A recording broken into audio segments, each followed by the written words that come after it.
Hi, welcome to our channel. King Kohli, the man, the legend, the goat. Cricket కేవలం ఆట కాదు, ఇది ఆయుధాలు లేని యుద్ధం. ఇందులో ఒక మనిషి ప్రతిసారి విజయం సాధించాడు. అతనే king Virat Kohli.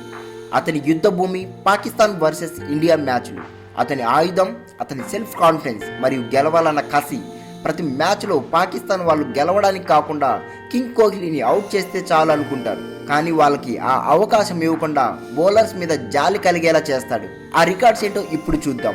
2012 Asia cup, the arrival of a king. March 18, 2012 Pakistan first batting చేసి 320 స్కోర్ చేసి భారీ టార్గెట్ని సెట్ చేసింది. చేజింగ్ స్టార్ట్ చేసిన ఇండియాకి మొదటి ఓవర్లోని వికెట్ పడి ఎదురు దెబ్బ తగిలింది. అప్పుడు వచ్చాడు ఒక యువ ఆటగాడు. కళ్ళల్లో గెలవాలన్న కసి, కాన్ఫిడెన్స్. నిదానంగా మొదలుపెట్టి ఒక ఊచకోతకి పునాది వేశాడు. ప్రతి షాట్లో అద్భుతమైన టెక్నిక్, వికెట్స్ మధ్య చిరుత లాంటి పరుగు. ఆ యువ కెరటాన్ని చూసి అభిమానులు ఫిదా అయ్యారు. అతని విధ్వంసం ముందు 330 చిన్న టార్గెట్ అయిపోయింది. 148 బాల్స్లో 22 ఫోర్లు, ఒక భారీ 6తో 183 రన్స్ కొట్టి ఒక మెమరబుల్ విజయాన్ని అందించి యువ కోహ్లీ తన భారత్ క్రికెట్ పై తన ముద్ర వేశాడు. ఆ రోజు నుంచి కోహ్లీ ఒక ఆటగాడిగా కాదు, పాకిస్తాన్కి ఒక భయంకరమైన కలగా మారాడు. 2015 world cup, do or die match. World కప్లో ఇండియా పాకిస్తాన్ మ్యాచ్ అంటే క్రికెట్లో అతి పెద్ద పోటీ, అందులోనూ ఖచ్చితంగా గెలవాల్సిన మ్యాచ్. అలాంటి ప్రెజర్లో చాలా మంది టాప్ ప్లేయర్స్ కూడా ఫెయిల్ అవుతుంటారు. ఈసారి పాకిస్తాన్ బౌలర్స్ కూడా కోహ్లీని ఎలాగైనా అవుట్ చేయాలని చాలా ప్లాన్స్తో వచ్చారు. మ్యాచ్ మొదలైంది. ఆస్ట్రేలియాలో మ్యాచ్ జరుగుతున్న అభిమానులతో స్టేడియం హోరెత్తిపోయింది.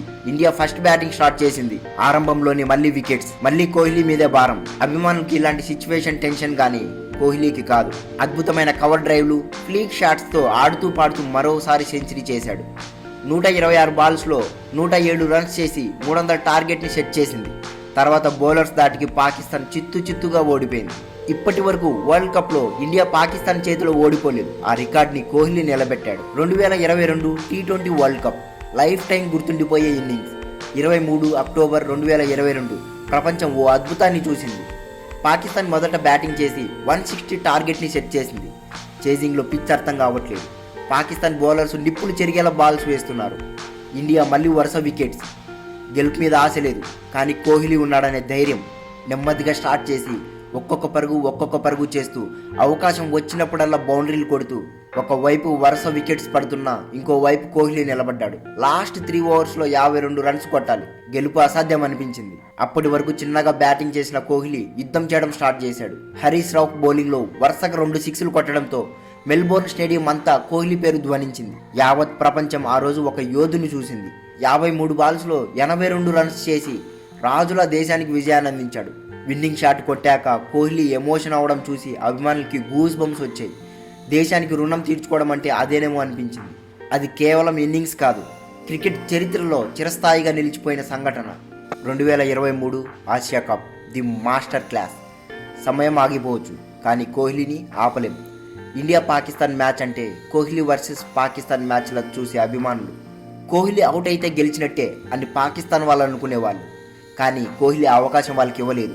2023 ఆసియా కప్లో మళ్ళీ బ్యాట్ని ఆయుధంగా చేసుకొని మరో సూపర్ ఇన్నింగ్స్ ఆడాడు.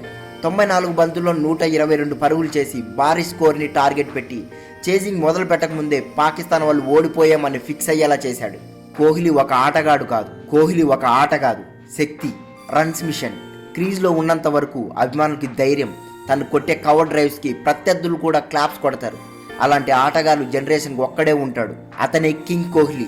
2025 champions trophy final chapter. 2025 champions trophy మరోసారి ఇండియా వర్సెస్ పాకిస్తాన్. కోహ్లీ ఫామ్లో లేడు. ఎలా అయినా మ్యాచ్ గెలవచ్చని పాకిస్తాన్ అభిమానుల ఆశ. పాకిస్తాన్ ప్రధానమంత్రి కూడా గెలుపు తమదే అనే స్టేట్మెంట్ ఇచ్చాడు. పాకిస్తాన్తో మ్యాచ్ అంటే కోహ్లీ బాగా ఆడతాడు అని ఇండియన్ ఫ్యాన్స్ ధైర్యం. దాన్ని వమ్ము చేయలేదు. 242 రన్స్ చేజింగ్లో 100 రన్స్ చేసి దేశంతో పాటు అభిమానులు కూడా గెలిపించాడు. ప్రతి క్రికెట్ అభిమాని తన అభిమాని. ఈ సెంచరీతో కోహ్లీ 14,000 ఓడిఐ పరుగులు మైలురాయిని సచిన్ కంటే వేగంగా అతి తక్కువ మ్యాచ్లోనే కొట్టిన రికార్డుని క్రియేట్ చేశాడు. ఇండియా పాకిస్తాన్ మ్యాచ్ అంటే తర్వాత రోజు హెడ్లైన్స్ ఎప్పుడూ ఒకేలా ఉంటాయి. ఇప్పటికీ ఆ స్క్రిప్ట్ మారలేదు. భారత్ గెలిచింది, పాకిస్తాన్ ఓడిపోయింది. కోహ్లీ మరోసారి చరిత్ర సృష్టించాడు. విరాట్ కోహ్లీ కేవలం ఆటగాడు కాదు, అతను ఒక శక్తి. పాకిస్తాన్తో మ్యాచ్ అంటే అతను మరింత ధైర్యంగా, మరింత శక్తివంతంగా మారతాడు. అతను ఒత్తిడిని అధిగమించి ఒంటరి పోరాటం చేసి జట్టును విజయ తీరాలకు చేర్చగలడు. అందుకే అభిమానులు కోహ్లీని గోట్ అని పిలుస్తారు. అలాంటి అతనికి ఫ్యాన్స్గా ఉంటే కాళ్ళను ఎగిరేసుకుని తిరగచ్చు. లెజెండ్స్ వస్తుంటారు పోతుంటారు, కానీ కోహ్లీ లాంటి వాళ్ళు ఎప్పటికీ నిలిచిపోతారు. కొందరి కథలు కొన్ని విజయాలు ఎప్పటికీ శాశ్వతమే. ప్రముఖులు రారాజుగా మారుతారు, కానీ కొన్ని కథలు కొన్ని పోటీలు ఎప్పటికీ మర్చిపోలేనివి. అలాగే విరాట్ కోహ్లీ లెగసీ కూడా శాశ్వతమే. తనలోని ఆత్మవిశ్వాసం, అగ్రెషన్స్, గెలవాలనే కసి, గెలుస్తామనే ధైర్యం అతని ఆదర్శంగా తీసుకుంటే మనం కూడా కింగ్ కోహ్లీ లాగే గొప్ప స్థాయికి వెళ్ళొచ్చు. Thanks for watching. కంటెంట్ నచ్చి ఉంటే లైక్ చేయండి, షేర్ చేయండి. ఇలాంటి మరిన్ని వీడియోస్ కోసం సబ్స్క్రైబ్ చేసుకోండి. జై హింద్.